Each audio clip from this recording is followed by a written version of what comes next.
안녕하세요. 나무조아입니다. 저는 6년 전부터 부동산 공부를 시작했고요. 6년 동안 매주 임장을 했어요. 매주 임장을 하면서 서울 25개구를 돌고 5대 광역시를 다 돌고 100만 도시, 80만 도시, 60만 도시, 50만 도시, 30만 도시까지 매주 발로 걸었고 그리고 입지를 분석하고 투자를 진행해왔습니다. 이렇게 6년 동안 쉼 없이 계속 지속했던 게 굉장히 칭찬할 수 있는 부분인 것 같아요. 제가 서울을 임장을 처음 시작했을 때 참 막막했었어요. 아무것도 모르고 내가 이걸 할 수 있을까? 사실 정말 심각한 기계치였거든요. 핸드폰도 제대로 활용 못하는, 카카오페이도 잘 모르는, 갤럭시하고 아이폰을 그때 처음 알았거든요. 얼마나 기계치인지 아시겠죠? PPT는 물론이거니와 한글 파일만 겨우 하는 그런 사람이었답니다. 그럼에도 불구하고 현장에서 임장을 하면서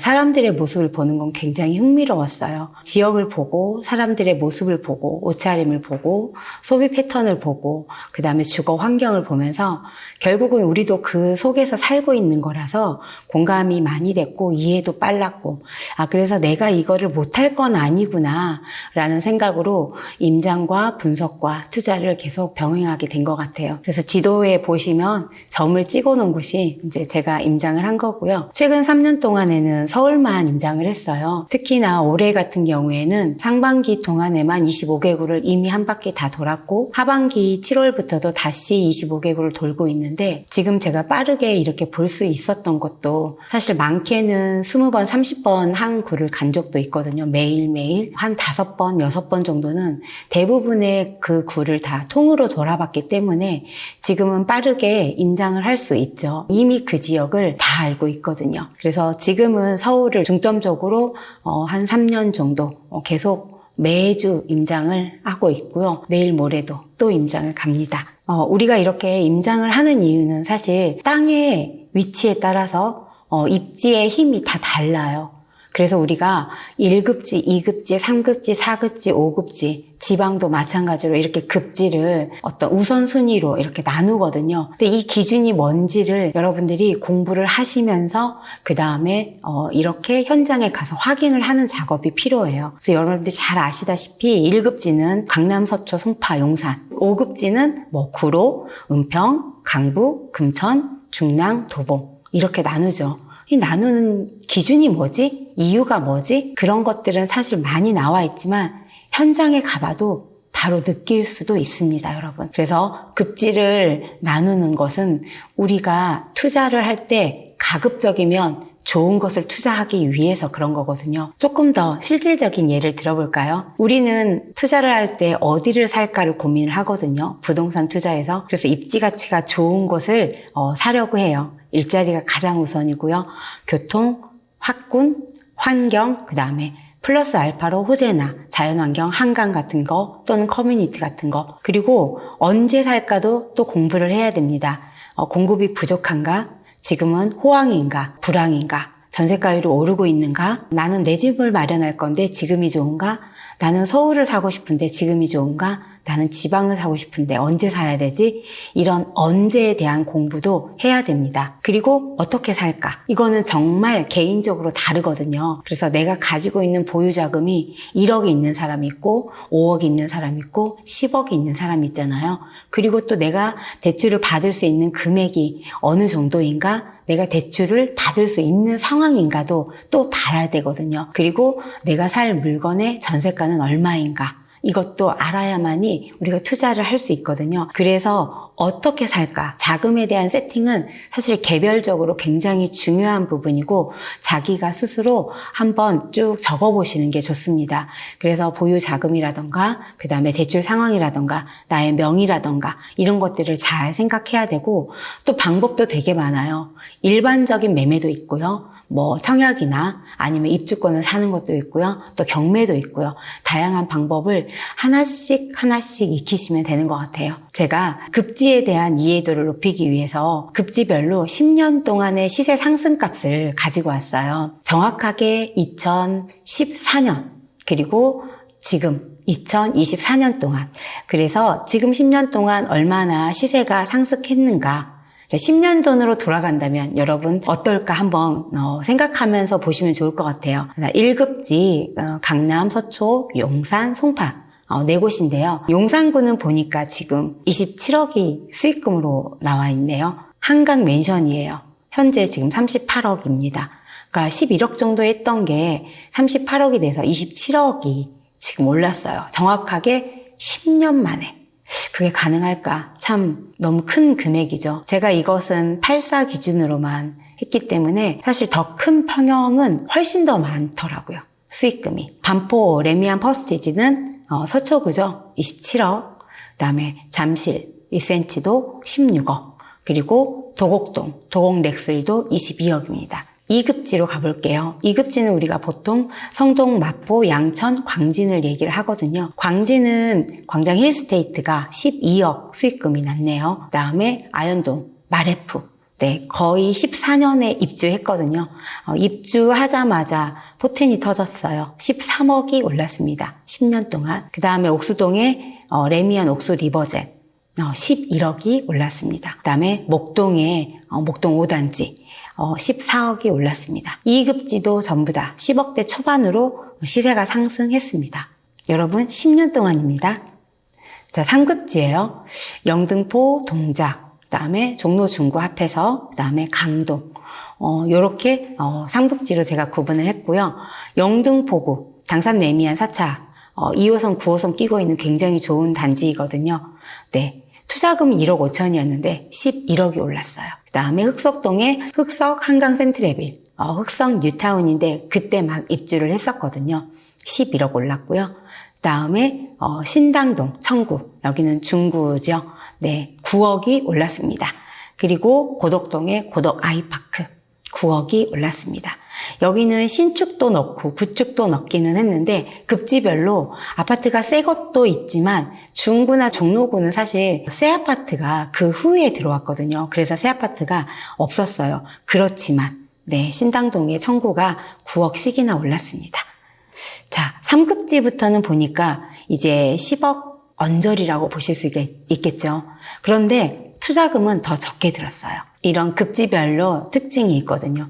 4급지를 보니까 네, 은평구가 5억, 관악구 5억, 동대문은 신축을 가져왔어요. 전농, 레미안 크레스치 9억입니다. 서대문은 도니문 센트레빌, 이것도 새 거를 가져왔어요. 8억이 올랐고요. 그다음에 성북구에 기름 뉴타운 6차, 레미안 단지가 6.4억. 4급지에 오니까 5억, 6억, 8억, 9억. 단지 연차마다 좀 다르긴 하지만 아까보다는 수익률이 더 적죠. 그런데요, 1급지, 2급지, 3급지보다 투자금은 더 적게 들었어요.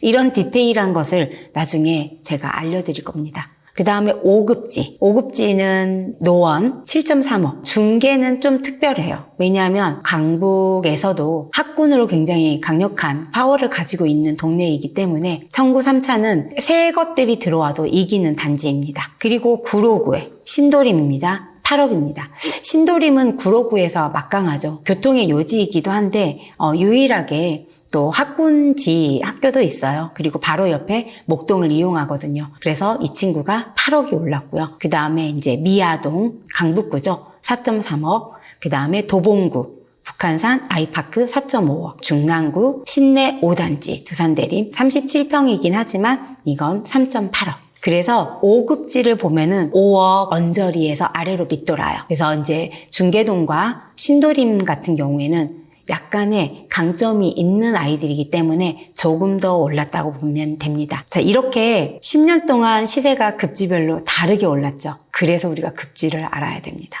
왜 1급지인가, 왜 2급지인가, 왜 3급지인가를 나누는 기준이 바로 이 입지 요소예요. 저는 가장 강력한 거는 직장이라고 봅니다. 왜냐하면 사람들은 먹고 사는 게 1번으로 중요하거든요. 그래서 가장 좋은 직장이 어디 있는가, 그리고 그 직장은 양질의 직장인가, 소득 수준은 높은 직장인가, 고소득을 받는 곳인가가 더 훨씬 더 중요하겠죠. 그리고 두 번째가 교통인 게 나 직주 근접 못해. 그러면은 이 직장으로 빠르게 갈 수 있는 지하철 노선이 있는 곳이 두 번째로 좋은 것이거든요. 그 다음에 세 번째 학군은 사실은 학군은 강력한 파워를 가지고 있어요. 이거는 거의 전 세계적인 현상인 것 같아요. 내 아이를 잘 키우고 싶은 부모의 마음이죠. 그래서 학군지는 대한민국에 대체적으로 모든 분들이 알고 계세요. 뭐 대치동, 목동, 광장, 중계 다 아시거든요.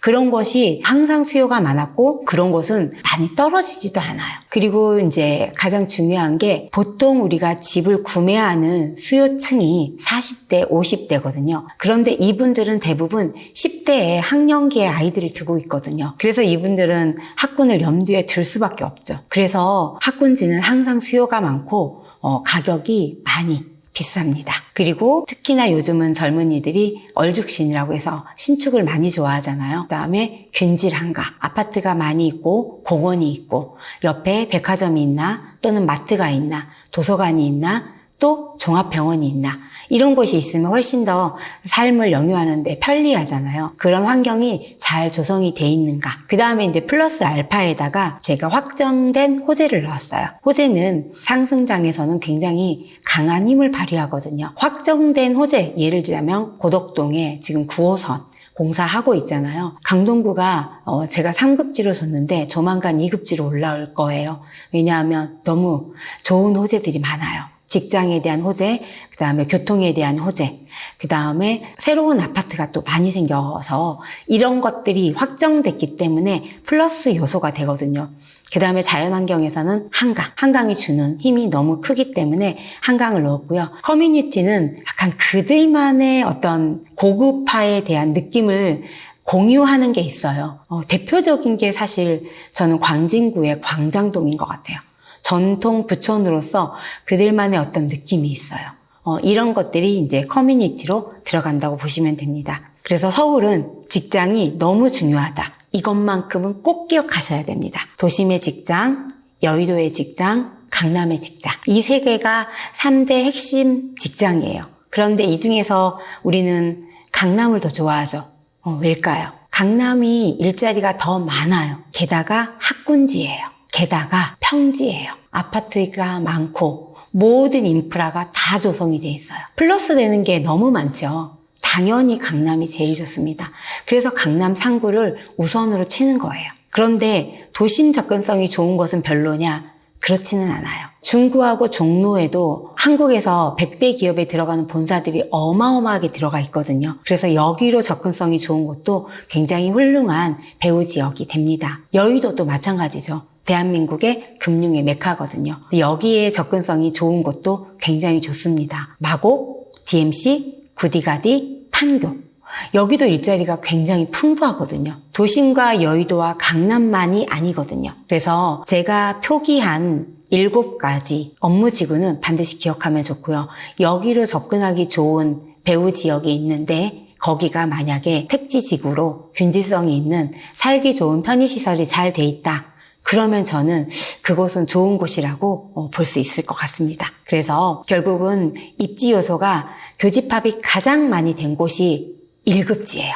강남 3구. 그리고 2개만 교집합, 3개만 교집합, 1개밖에 없는 거. 이게 다 다르거든요. 그래서 이거에 따라서 급지 순위가 나뉜다고 보시면 됩니다. 서울 랜드마크 시세 34평 기준으로 가져왔고요. 이게 8월 달에 제가 조사한 거예요. 도봉구 동아천솔이 9.9억, 중구 센트럴 자이가 17.5억. 사실 이게 그냥 글자일 뿐이고 숫자일 뿐이에요. 초보 때는. 제가 그랬습니다. 왜 이 가격이지? 이게 싼 거야? 비싼 거야? 좋은 거야? 나쁜 거야? 투자를 해도 돼? 이런 의문이 계속 들었어요. 왜냐하면 내가 모르기 때문에. 내가 가보지 않았기 때문에 저에게는 이것을 판단할 능력이 없었던 거예요. 실력이 없었던 거죠. 그런데 지금은요. 제가 서울 임장을 계속했잖아요. 저 이거 딱 보고 제 가격이네. 생각보다 싼데? 여기는 많이 올랐다. 이런 느낌이 옵니다. 이것만 보고도. 그래서 제가 6년간 임장을 하고 부동산 공부한 게 헛되지는 않았구나. 이것을 알게 됐어요. 그래서 여러분들도 그것을 알게 될 날이 분명히 오거든요. 그러려면은 욕심내지 마시고 오늘은 이 지역을 가봐야지, 다음 주에는 다음 지역을 가봐야지, 다음 달에는 여기를 가봐야지, 이렇게 시간을 두고 차분하게 하나씩 지역을 공부하시다 보면은 충분히 저처럼 여기가 좋은데 가격이 이 가격이구나, 여기가 싸다라는 판단을 하실 수 있는 날이 오는 거예요. 그리고 투자자의 마인드가 아니면 이 가격을 받아들이는 것도 사실 힘들어요. 뭐야? 그런데 투자자의 마인드가 되면 이게 현실이구나.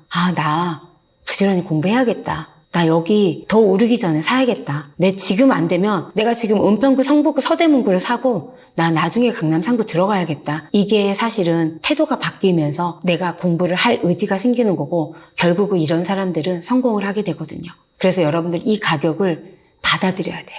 이것도 제가 왜 말씀을 드리냐면 제가 받아들이지 못했었어요. 말도 안 돼. 이건 진짜 말도 안 돼. 저도 이런 비판론자였어요. 부자들이니까 그런 집에 살겠지. 나는 2억, 3억에 살아도 돼. 처음에는 그랬었어요. 그런데 자본주의를 깨닫고 경제 공부를 하고 부동산 공부를 하면서 결국 이런 태도는 내 인생만 손해더라고요. 내 아이들에게 미안한 일이고 제 자신에게 부끄러운 일이더라고요. 그것을 깨달으면서 계속 공부를 했던 것 같아요. 투자금에 따른 액션입니다. 제가 임장 리더를 하면서 많은 분들을 만났고요. 그분들이 많은 질문을 했어요. 걱정을 하고 계시는 게 나는 투자금이 없다. 나는 서울 투자하고 싶은데 돈이 없다. 그래서 나 뭐 해야 될지 잘 모르겠다. 이런 말씀 되게 많이 하셨거든요. 투자금이 부족하신 분들에게는 제가 이런 말씀을 드려요. 부족한 투자금으로 투자를 하실 수도 있어요. 그런데 너무 적다. 그러면 사실 더 모아야 되거든요. 종잣돈을. 그래야 우리가 조금 더 수익률이 있는, 그래도 괜찮은 아파트를 투자하게 되니까 그때까지는 조금 기다리면서 종잣돈을 모아야 돼요. 내가 투자할 종잣돈이 모일 때까지 기다리면서 공부를 하셔야 돼요. 그런데 그냥 공부만 하는 게 아니라 투자를 하겠다는 마음으로 공부를 해야 돼요. 그래서 직접적으로 나는 이 정도까지 모았을 때 이거 투자할 거야 라는 투자 단지 리스트를 뽑으면서 공부를 하시는 게 훨씬 더 현실감이 있어요. 제가 아까 2024년 10년 동안의 상승률을 보여주면서 2014년 거를 예를 들었는데요. 사실 실제 전세가율은 2014년이 아니라 2016년에 훨씬 더 올랐어요. 그래서 만약에 2014년에 내가 2억을 들여서 어떤 것을 투자했다고 보면 2016년에는 전세 대란이었거든요. 그때 투자하신 분들은 5천, 7천, 3천 이 정도 금액으로 서울을 투자하신 분들이 너무 많습니다. 심지어 성동구 송파도요. 그래서 내가 시장에서 계속 공부를 하고 있을 때 기회가 와요. 지금 현재 돈이 없다고 안 하잖아요. 그러면은 그 기회도 포착하지 못해요. 그래서 여러분들이 투자금이 부족한 사람은 오히려 잘 된 거예요. 공부할 시간이 있는 거거든요. 그래서 그 시간 동안에 열심히 임장하시고 내가 투자할 단지를 찾아보는 거, 이것만으로도 굉장히 훌륭한 겁니다. 그리고 투자금이 있으신 분은 내가 다만 2억이라도 3억이라도 5억이라도 있다. 그러면은 지금 가진 돈으로 살 수 있는 가장 좋은 것을 사시면 됩니다. 서울은 사실 좋은 것이 더 올라요. 그래서 반디클 아시죠? 반포. 거기가 20억을 넣으면 20억을 벌고 40억을 투자하면 40억을 벌고 사실 다른 것도 마찬가지예요. 내가 투자한 만큼의 그만큼의 훨씬 더 많은 돈을 버는 게 지금 가장 좋은 곳의 특징인 것 같아요. 내 가진 금액으로 가장 좋은 것을 투자한다라는 마음으로 정말 샅샅이 뒤지면 분명히 10년 후에는 여러분들 오늘의 선택을 후회하지 않으실 겁니다. 그래서 똘똘한 한 채는 사실 지금 빨리 오르고 더 많이 오르는 게 사실이고 소액 투자가 가능한 단지는 더 늦게 오르고 더 적게 오릅니다. 하지만 여전히 둘 다 돈을 번다는 거, 이것을 기억하시면 되겠습니다.